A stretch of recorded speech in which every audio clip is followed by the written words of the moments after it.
1803 was the year of the Louisiana Purchase. A vast area of land between the Mississippi River on the east and the Rocky Mountains on the west was added to the United States. Thomas Jefferson was president.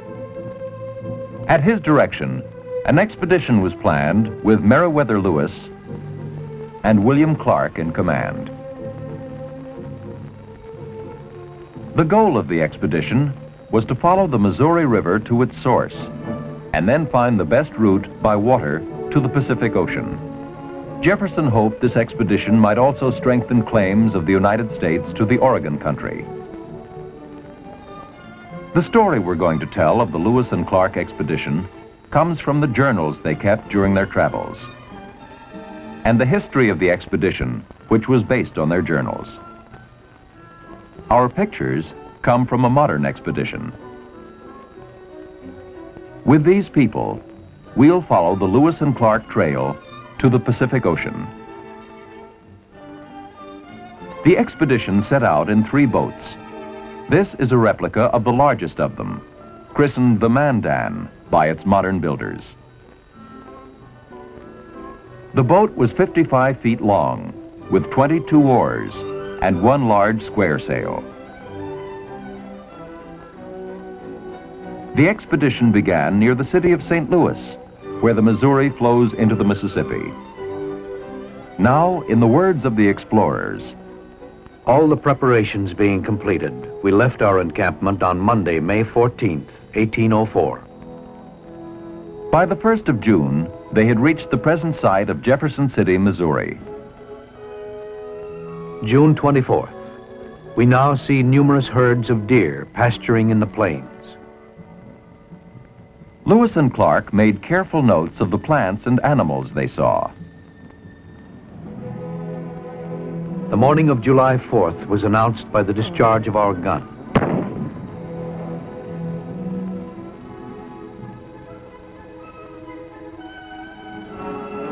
July 14th. We saw today for the first time some elk.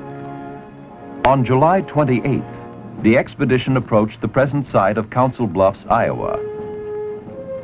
In their journals, they noted the appearance of the country. We enjoy from the bluffs a most beautiful view. A party of Oto and Missouri Indians came at sunset. We hold a council in the morning. August 3rd. The incidents just related induced us to give to this place the name of the Council Bluff. Now, at the end of August, they were in Sioux country. We set the prairies on fire to warn the Sioux of our approach. August 28th, we formed our camp in a beautiful plain to wait the arrival of the Sioux.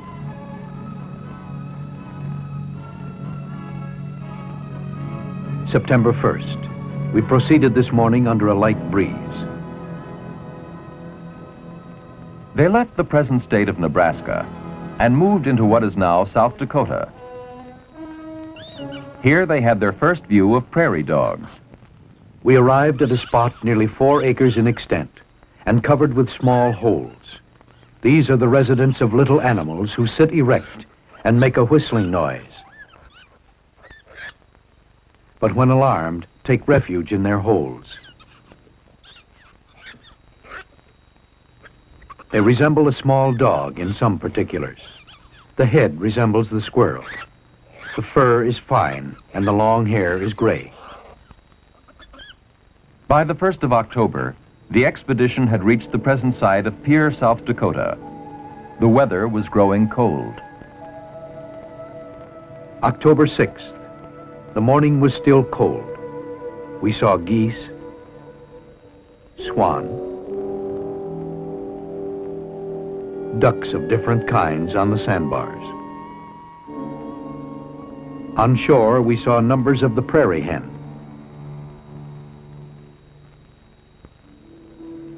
October 22nd. The beaver is here in plenty. Now, at the present site of Bismarck, North Dakota, the expedition had come as far as it would in 1804. October 28th. we shall be obliged to pass the winter at this place. A chief arrived this morning with an invitation from the Grand Chief of the Mandans. Captain Clark walked down to his village. A plaque marks the place where they built their cabins and spent the winter. This place, which we call Fort Mandan, is situated in a point of low ground on the north side of the Missouri. They made careful observations of the weather every day. November 29th.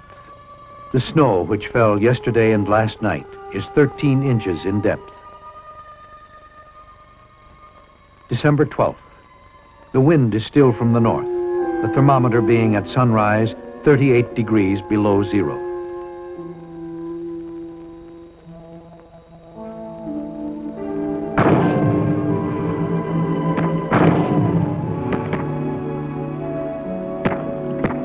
January 1st, 1805. The new year was welcomed by 2 shots from the swivel and a round of small arms. The winter of 1805 was ending, and spring was on its way. March 3rd, the weather pleasant, the wind from the east with clouds. A flock of ducks passed up the river today.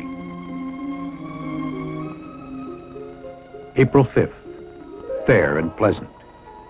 We are occupied in loading our boats in order to proceed on our journey. The expedition was on its way again. One of the new members was an interpreter, Toussaint Charbonneau, a Frenchman. His Indian wife, Sacagawea, also accompanied them. This is her statue at Bismarck. This is her great-great-granddaughter. Sacagawea's grave is 1,000 miles away in Wyoming.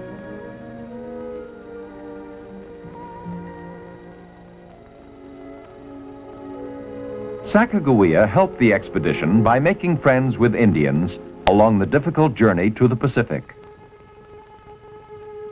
Through April, Lewis and Clark moved generally westward along the river. As President Jefferson had directed, they continued making careful observations. We saw some cranes, the largest bird of that kind common to the Missouri and Mississippi.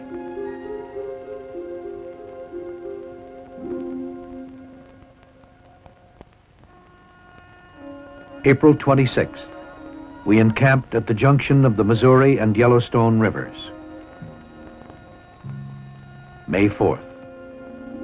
There are, as usual, vast quantities of game and extremely gentle.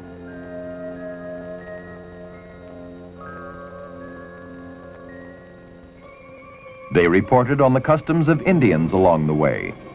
May 29th. On the north, we passed a precipice under which lay scattered the fragments of at least 100 carcasses of buffaloes.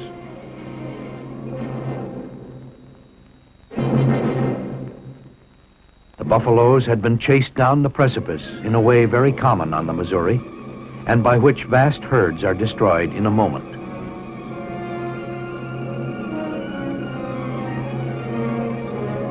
The Indians then select as much meat as they wish. At the end of May, they passed through what is now called the Missouri Badlands in central Montana. May 31st. These hills and river cliffs rise in most places nearly perpendicular from the water. Water has worn the soft sandstone into 1,000 grotesque figures.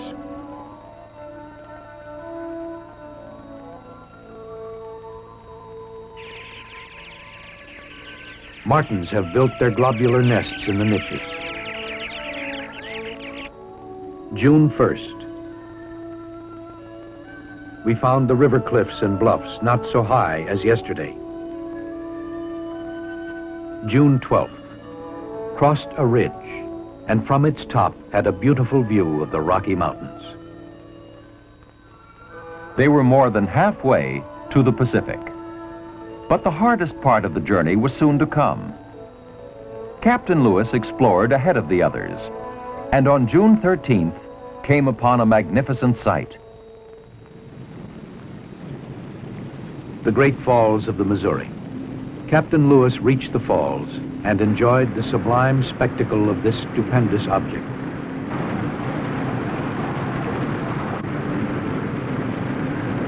June 20th, Captain Clark fixed the route most practicable for the portage. To bypass the falls, they had to carry their boats and provisions 17 miles overland. The prickly pear annoyed us very much today by sticking through our moccasins. By the middle of July, they were moving upstream against a strong current. They had traveled almost the full length of the Missouri River. July 19th. The rocks approached the river on both sides, forming a most sublime and extraordinary spectacle we called the Gates of the Rocky Mountains. A week later, they arrived at a place where the Missouri branched into 3 rivers of equal size. Here the Missouri began. July 25th. Captain Clark arrived at the 3 forks of the Missouri.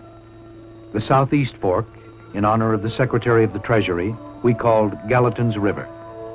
We gave to the northwest branch the name of Jefferson, in honor of the President of the United States, and called the middle branch Madison, after James Madison, Secretary of State. July 30th. We began to ascend the Jefferson River. The current is rapid. The stream gradually became smaller.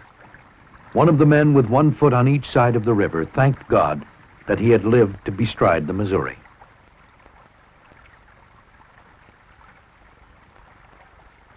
On August 12th, they crossed the Continental Divide.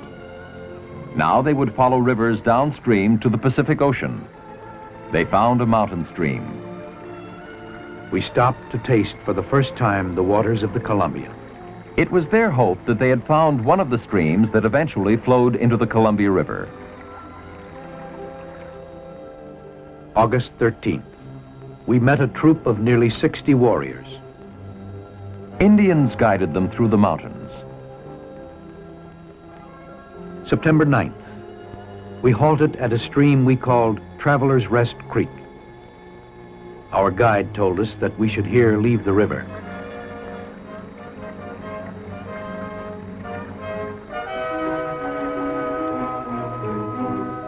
September 14th. The mountains which we crossed today were much more difficult than those of yesterday. The whole stock of animal food was now exhausted, and we therefore killed a colt on which we made a hearty supper.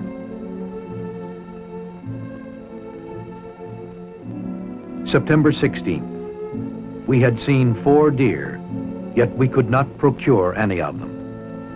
The men are growing weak. But at last, they were through the mountains. October 7th. The canoes were loaded and every preparation made for setting out. This river is a clear, rapid stream. October 16th. The river empties itself into the Columbia. At the junction, the Columbia is 960 yards wide. October 22nd. We came to the Great Falls. By November 2nd, they had passed the last of the rapids on the Columbia. November 5th. The river widens. November 7th, 1805. Great joy in camp. We are in view of the ocean, this great Pacific Ocean which we have been so long anxious to see. And so, Lewis and Clark reached the Pacific. The next spring, they started home.